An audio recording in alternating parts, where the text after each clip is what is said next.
حضرت سمامہ ابن اسال رضی اللہ تعالی عنہ، یہ اپنے قبیلے کے بہت بڑے سردار ہیں، نجد قبیلہ ہے ان کا، اور صحابہ اکرام کی وہ جو پیٹرولنگ پولیس رسول اللہ صلی اللہ علیہ وسلم نے ترتیب دی ہوئی تھی، جن کا کام تھا مدینے کے آس پاس گشت کرتے رہنا تاکہ کوئی بندہ جو ہے دشمن نظر آئے تو اس کو قابو کرنا۔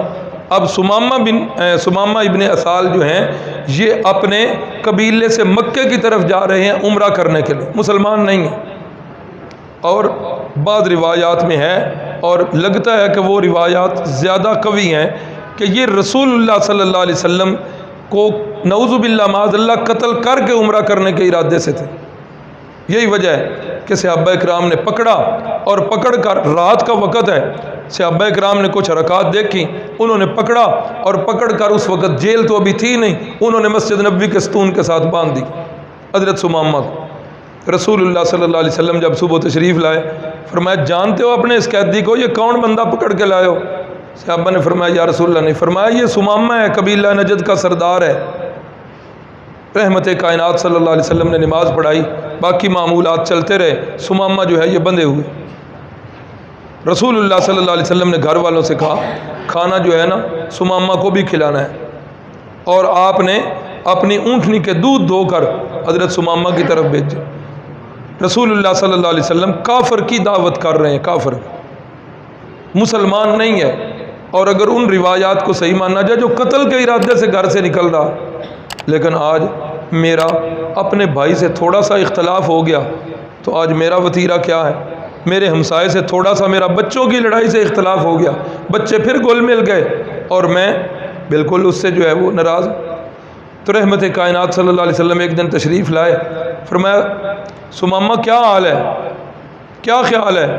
کہا ٹھیک ہوں اے محمد صلی اللہ علیہ وسلم، اگر حکم قتل کا ہے تو ٹھیک ہے، وہ تمہارا حق بنتا ہے قتل کرنے کا،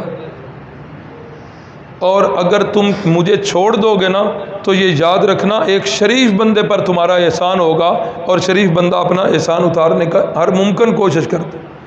ہاں اگر تمہیں میرے بدلے میں کچھ رقم چاہیے تو جتنی رقم مانگتے ہو میں اتنی دینے کے لیے تیار ہوں، میری آزادی کے لیے۔ رسول اللہ صلی اللہ علیہ وسلم خاموش رہے اور نماز پڑھائی۔ دوسرے دن پھر یہی گفتگو، سمامہ کا پھر یہی جواب، تیسرے دن پھر یہی گفتگو، سمامہ کا پھر یہی جواب۔ وہ سیرت نگار جو لکھتے ہیں نا کہ سمامہ قتل کے ارادے سے چلے ہیں، ان کے پاس یہی دلیل ہے کہ سمامہ کہہ رہے ہیں کہ اگر قتل کرو تو یہ تمہارا حق بنتا ہے، کیوں اس کو پتہ چل گیا تھا کہ میں اس ارادے سے چلا ہوں۔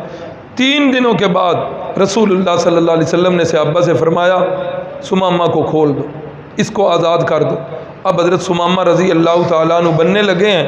جب آزاد کیا گیا، مسجد نبوی سے نکلے، باہر ایک نخلستان کے اندر جا کر انہوں نے غسل کیا، اور غسل کر کے رسول اللہ صلی اللہ علیہ وسلم کے پاس تشریف لے آئے، اور آ کر کہنے لگے ہاتھ بڑھائیے یا رسول اللہ، سمامہ آپ کا غلام بننا چاہتا ہوں، رضی اللہ عنہم ورضوا۔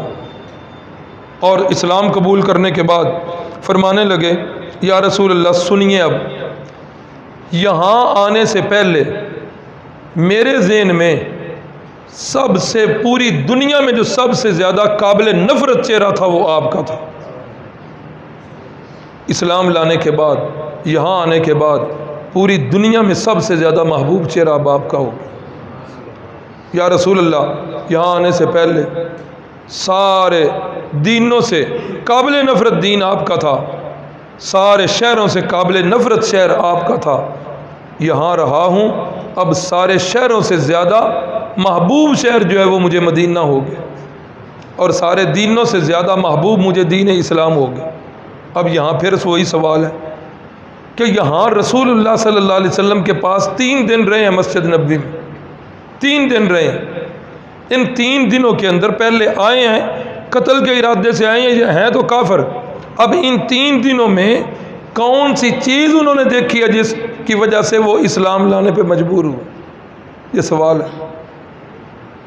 3 دنوں کے اندر انہوں نے مسجد نبوی میں کیا دیکھا ہے جس کو دیکھ کر وہ مسلمان ہو رہے؟ ہاں، رسول اللہ صلی اللہ علیہ وسلم کی عبادت کے طریقے، مسلمانوں کی گفتار کے طریقے، اور مسلمانوں میں صحابہ میں رسول اللہ کا ادب، ہاں ان کے معمولات 3 دنوں میں دیکھے ہیں، اور پھر رسول اللہ صلی اللہ علیہ وسلم کی چہرے مبارک کی زیارت نصیب ہوئی ہے اور بار بار زیارت نصیب ہوئی ہے۔ تو اس اعمال کی وجہ سے، صحابہ کے معمولات کی وجہ سے، صحابہ کی نمازوں کی وجہ سے حضرت ثمامہ کے دل کے اندر اسلام جو ہے ہوا۔